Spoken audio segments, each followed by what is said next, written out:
ये आपके जनसत्ता का आज का संपादकीय पाठ है। देखिए, ये संपादकीय पाठ, ये आर्टिकल, एडिटोरियल आपको प्रारंभिक परीक्षा, मुख्य परीक्षा और इंटरव्यू हर जगह मदद पहुंचाते हैं। यहाँ से एक सामान्य जानकारी भी आप लोगों को मिलती है। इन्हें जरूर पढ़ा करिएगा। उस जीवन को नष्ट करने का हमें कोई अधिकार नहीं जिसे बनाने की शक्ति हम में ना हो। ये किसने कहा है? महात्मा गांधी ने कहा है। जटिल बीमारियों में देखभाल का सवाल। आर्थिक रूप से कमजोर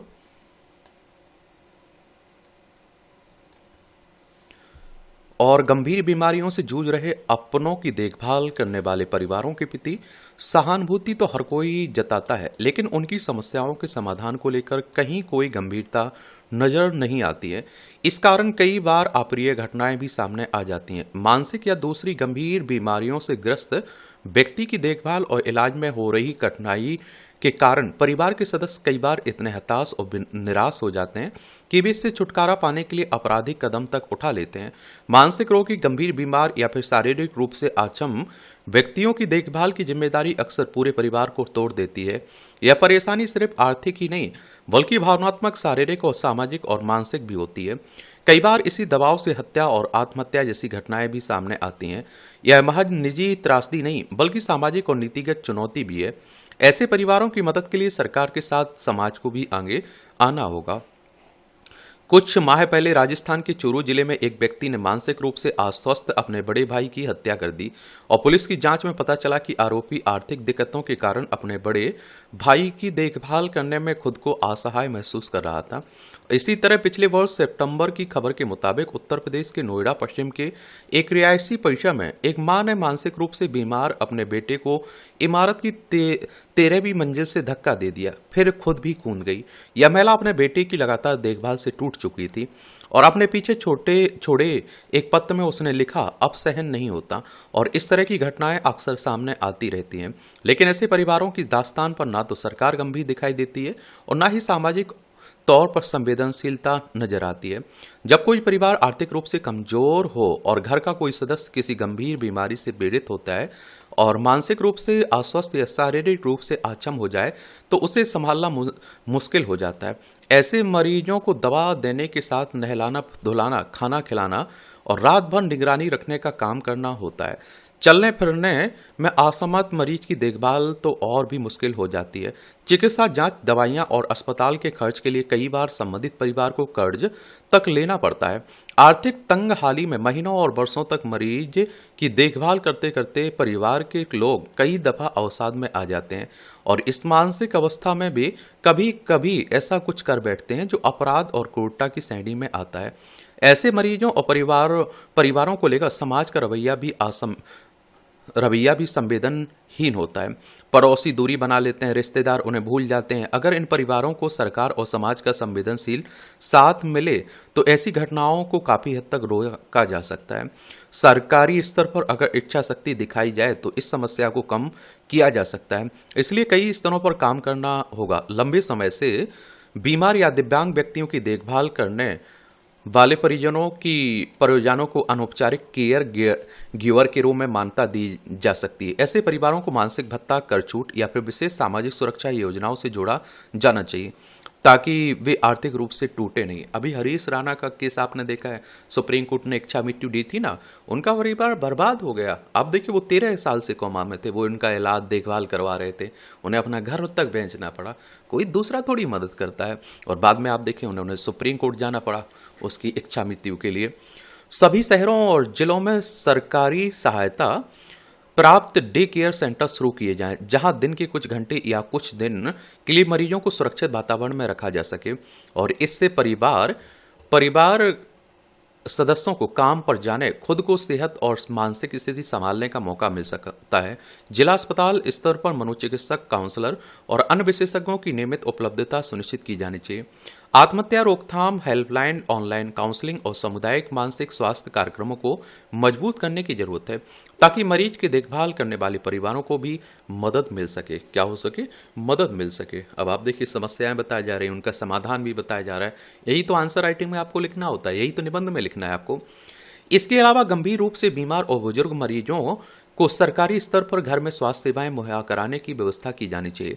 आयुष्मान जैसी स्वास्थ्य बीमा योजनाओं में होम केयर की भी को भी शामिल किया जा सकता है। मानसिक रूप से अस्वस्थ या गंभीर रोगियों के अधिकारों की रक्षा के लिए बने कानूनों को सख्ती से लागू करने की जरूरत है। इसके साथ ही सामाजिक तौर पर जागरूकता लाना भी आवश्यक है। आज भी मानसिक रोगियों और गंभीर रूप से बीमार लोगों के परिवारों की सामाजिक तौर पर उपेक्षा की जाती है, उनसे दूरी बनाई जाती है। अगर समाज की ओर से संवेदनशीलता दिखाई जाए तो मरीज के परिजनों का बोझ हल्का हो सकता है। पड़ोसी, रिश्तेदार और मित्र दिखावटी हमदर्दी दिखाने के वजह वास्तविक रूप से मदद करने को आगे आए तो प्रभावित परिवारों को काफी राहत मिल सकती है। धार्मिक, सामाजिक और युवा संगठनों को ऐसे परिवारों के लिए सहायता समूह बनाकर नियमित मुलाकात, काउंसलिंग और व्यवहारिक मदद जैसे दवा, राशन या फिर व्हीलचेयर जैसी चीजें उपलब्ध करानी चाहिए और धार्मिक और सामाजिक कार्यक्रमों पर खर्च होने वाली भारी राशि का कुछ हिस्सा इस तरह के मरीजों की देखभाल के लिए खर्च किया जा सकता है। साथ ही इन आयोजनों में उमड़ने वाली भीड़ को मरीजों की देखभाल में सहयोग के लिए प्रेरित किया जा सकता है। मानसिक रोग और दिव्यांगता से जुड़े मिथक के भाव को खत्म करने के लिए मीडिया, स्कूल और समुदाय स्तर पर जागरूकता अभियान चलाया जाना चाहिए ताकि संबंधित परिवार समस्या छिपाने के बजाय मदद मांगने में संकोच न करे। संचार और माध्यमों को भी इस तरह के विषयों को संवेदनशीलता और प्रमुखता से उठाना होगा। ऐसे मामलों में पुनर्वास और नीतिगत सुधार की दिशा में भी गहराई से विचार करने की जरूरत है। वास्तविक समाधान तभी संभव है जब यह समझ लिया जाए कि मानसिक रोगी, गंभीर बीमार या चलने फिरने में असमर्थ व्यक्ति की देखभाल सिर्फ उस एक परिवार की निजी समस्या नहीं है, बल्कि पूरे समाज और सरकार की सामूहिक जिम्मेदारी है। ऐसे मामलों में आर्थिक चिकित्सा सहायता मुहैया कराना सरकार की प्राथमिकता होनी चाहिए। समाज भी सहानुभूति और सहयोग की संस्कृति विकसित करे तो ऐसे लाखों परिवारों को टूटने से बचाया जा सकता है और पीड़ित लोगों के जीवन को सुरक्षित किया जा सकता है। किसी भी सभ्य समाज की पहचान इस बात से होती है कि वह अपने सबसे कमजोर और असहाय नागरिकों के साथ किस तरह का व्यवहार करता है। सामाजिक स्तर पर इस सोच को स्थापित करने के नियमित प्रयास किए जाने चाहिए। मानसिक रोगियों तथा अन्य गंभीर बीमारियों से पीड़ित और उनके परिवारों को सहायता देना सिर्फ दया नहीं, सामाजिक न्याय व मानवाधिकार से जुड़ा मामला भी है। सरकार की नीतियों और समाज की प्राथमिकताओं में इन संवेदनाओं का होना बेहद जरूरी है। इस मामले में महज खानापूर्ति की बजाय ठोस कदम उठाने की आवश्यकता है। बाकी आप लोगों को क्या लगता है? अपनी राय जरूर बताया करिएगा आप लोग।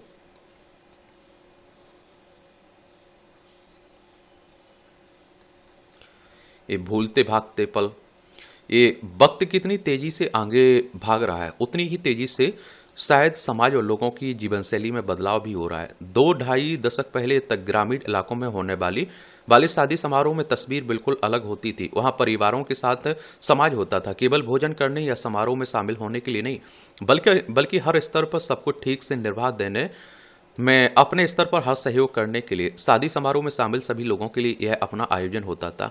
1-2 पीढ़ी पहले के दौर में 2 या 3 दिनों की अवधि के मुकाबले अब सब कुछ चंद घंटे में किसी विवाह भवन या फिर वेक्वेट या विवाह भवन से संपन्न हो जाता है। मैरिज गार्डन क्या बोलते हैं आप लोग, विभाग है। मगर अब भी कभी कभी किसी शादी समारोह में पुराने दिनों की झलक मिल जाती है, जहां लोगों ने परंपरा को कायम रखने की कोशिश की है। 2 पीढ़ी पहले के लोग अपने दौर या अपने बचपन को याद कर सकते हैं। जब गांव में कोई बारात या तिलक समारोह का अवसर होता था तो एक कापी पेन लेकर लड़कों की एक टोली आसपास के घरों से तकिया, चादर, दरी, चौकी, खटिया इकट्ठा करती थी। बारात तिलक के अतिथियों के जाने के बाद फिर से सबके घर सामान पहुंचा दिया जाता था। मुझे लगता है कि ये जो जरूरतें थी ना, ये एक दूसरे से जुड़े हुए भी थी।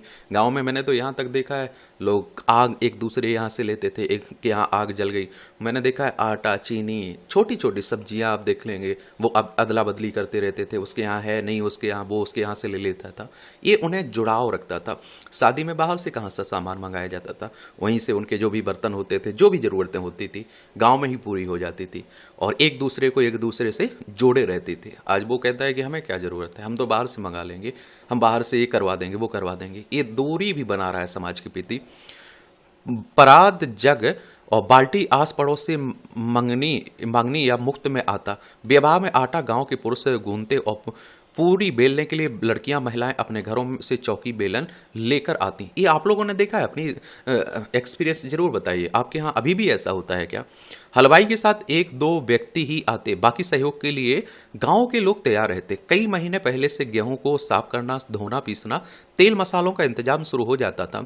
2-3 महीने पहले से गांव में लोगों के पता होता था कि किसको क्या करना है, किस पत्तल देना है, किसे कुल्हड़, भरूका, हांडी, पत्तुकी तैयार करना है, किसे सूप बेना पंखी बनाना है, किसे पीढ़ा बनाना है, किसे मंडप के लिए बांस छीलना है। विवाह के दिन रिश्तेदारी के लोगों से कोई दही लाता, कोई दूध, कोई कटहल लौकी, और इस तरह विवाह तलक का एक सामूहिक जिम्मेदारी का आयोजन हो जाता था। गांव के लोग तब खाना खाते जब बारात में आए लोग खा चुके होते हैं। दरअसल यह गांव के सम्मान का मामला होता था और इस तरह 3 दिन वाली बारात भी साकुशल विदा हो जाती। लेकिन अब एक रात और कुछ घंटों की बारात है। गांव-गांव में टेंट हाउस हैं जहां चारपाई, कुर्सी से लेकर जयमाला, हल्दी के लिए मंच, डीजे, लहंगा, चश्मा सब किराए पर उपलब्ध है। गांव में वॉशिंग मशीन से लेकर स्वेटर, सूट तक ऑनलाइन पहुंच रहा है और आप देखेंगे कि इसमें अब गांव में भी धोती, कुर्ता, पजामा की जगह आधुनिक वस्तुओं पसंद किया जा रहा है। मैगी अब गांव के लिए कोई अनजाना उत्पाद नहीं है। चाउमीन, मंचूरियन और पिज्जा भी गोलगप्पे, चाट के साथी बन गए हैं। शादी समारोह में अब गांव के लोग पहले खा लेते हैं या फिर घराती बाराती सब अपनी सुविधा से खा लेते हैं। करीब 3 दशक पहले बारात को खाना ताजे पत्तल पर पात में बैठाकर खिलाया जाता था। पूर्वांचल में बिहार के किसी भी वैवाहिक आयोजन में कटहल, परवल, कद्दू की सब्जी विशेष मानी जाती थी, लेकिन वक्त के साथ कुर्सी मेज पर खाना शुरू हुआ। अब तो गांव में भी बुफे का चलन है। बुफे तक आते आते कटहल, परवल को पनीर और मशरूम ने बेदखल कर दिया। वैवाहिक आयोजन में कभी जिस कटहल, परवल का वर्चस्व होता था, अब वे हाशिए पर आ गए हैं। गांव से शहर में आ जाने के बाद हम अक्सर यह मान बैठते हैं कि जो गांव हम छोड़कर आए थे वह वहीं रुका हुआ होगा और गांव और शहर तेजी से बदल रहा है। समूह में सहयोग और संवेदना की जगह रफ्तार और नए दायरों का निर्माण देखने लगा है।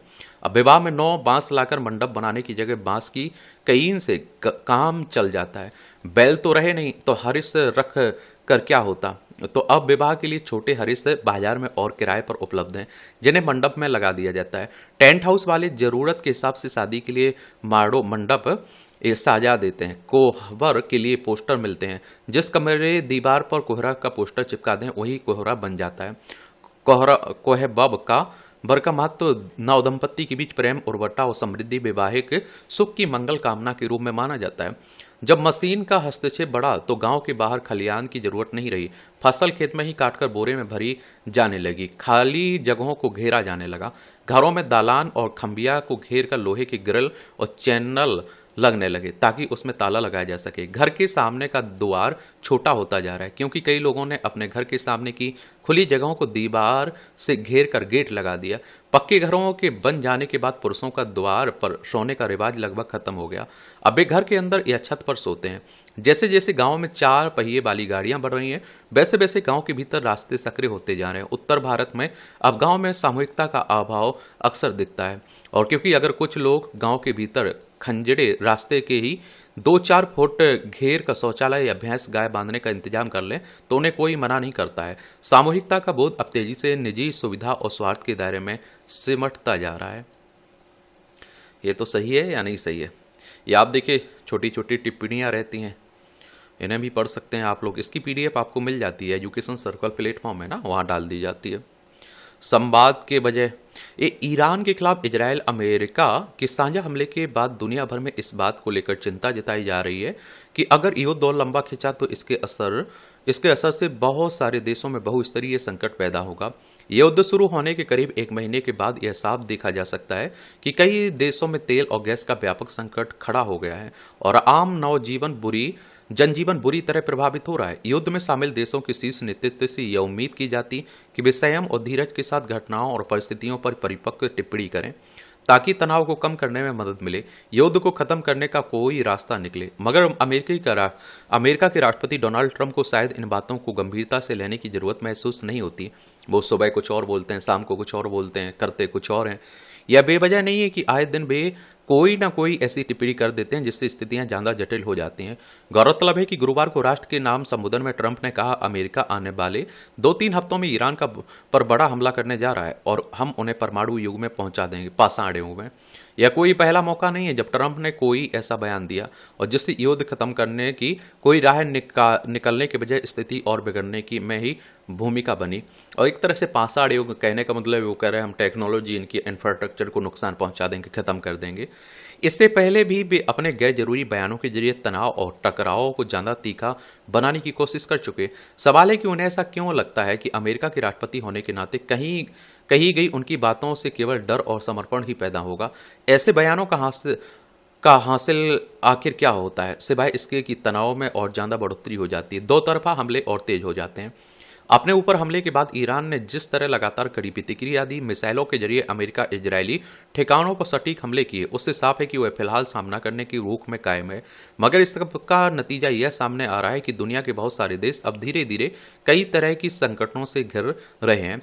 ईरान ने जब से हॉर्मुज जलमार्ग को बाधित किया, उसके बाद भारत सहित कई देशों में तेल और गैस की आपूर्ति व्यापक पैमाने पर बाधित हुई है। ऊर्जा की कमी से उपजी मुश्किल अब जिस स्तर पर गहराती जा रही है, उससे समूची दुनिया किसी न किसी रूप से प्रभावित होने वाली है। अभी से दबे शोर में ऊर्जा संकट की वजह से सब ठप पड़ने की आशंका जताई जाने लगी है। जिन देशों के पास अपने संसाधन भी शायद संकट का सामना कुछ समय तक कर लेंगे, लेकिन जहां कच्चे तेल और गैस की आपूर्ति के अन्य देशों पर निर्भरता है, वहां आने वाले दिनों में कैसी परिस्थिति पैदा हो सकती है, इसका अंदाजा लगाना मुश्किल नहीं है। इस संकट की व्यापकता की अनदेखी करते हुए ट्रंप जिस जंग की आग को और भड़काने वाले बयान देते हैं, उससे यही लगता है कि शायद समस्या का हल निकालने और शांति कायम करने में उनकी कोई रुचि नहीं है।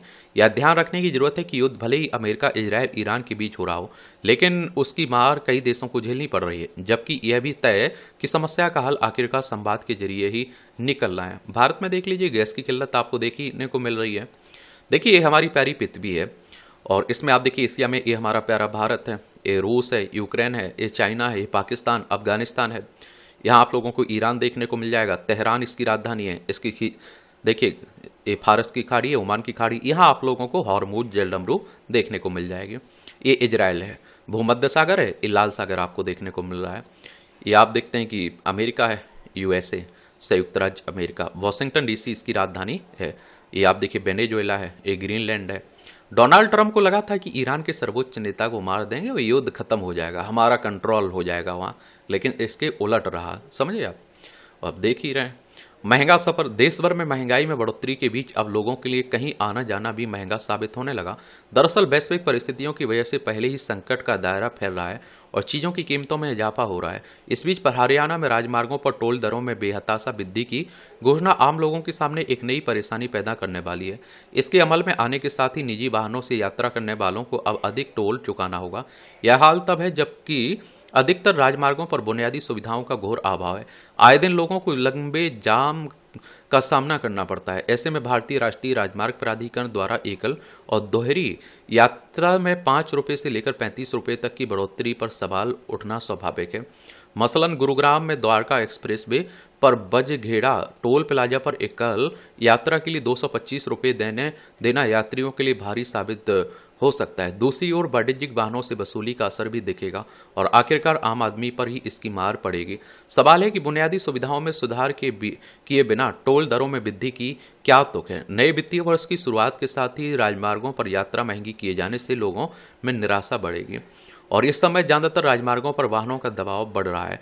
वहीं रास्ते में साफ सुथरे जन सुविधा परिसरों का अभाव खटकता है। रात में कई मार्गों पर अंधेरा होने से हादसे का अंदेशा बना रहता है। राजमार्ग प्राधिकरण के गश्ती दल तुरंत मौके पर नहीं पहुंचते, इससे लोग असहाय स्थिति में होते हैं। कई बार हादसे के बाद फिर हादसा होना यह बात बताता है कि प्राधिकरण को टोल की तो चिंता है, लेकिन यात्रियों की जान की नहीं। अक्सर देखा गया टोल नाकों पर वाहनों की लंबी कतार लग जाती है। इससे न केवल समय की बल्कि ईंधन की भी बर्बादी होती है। हालांकि हरियाणा में टोल पर अब केवल फास्टैग ऑनलाइन भुगतान ही किया जा सकेगा और ऐसे में संभव है कि वाहनों की कतार कुछ कम हो। फिर भी इस राजमार्गों पर सुविधाएं बढ़ाए बिना टोल शुल्क बढ़ाना यात्रियों पर नाहक की वोट डालने जैसा है। चलिए एक बार हरियाणा को आप लोग देख लीजिए।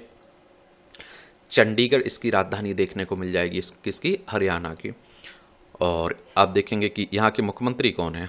नायब सिंह सैनी यहाँ के मुख्यमंत्री देखने को मिल जाएंगे। आसिम कुमार घोष यहाँ के राज्यपाल हैं। 1 नवंबर 1966 में इसे राज्य बनाया गया था। विधानसभा में 90 सीटें हैं, राज्यसभा में 5 सीटें हैं, लोकसभा में 10 सीटें हैं। 44,212 वर्ग किलोमीटर में फैला हुआ है आपका क्या हरियाणा। और इस तरह से आप देखेंगे कि आज के संपादकीय पाठ की कहानी कवर होती है। आप लोग पढ़ते रहिए, एंजॉय करते रहिए। आपका कोई सवाल हो मेरे लिए, सुझाव हो तो ज़रूर बता सकते हैं। धन्यवाद।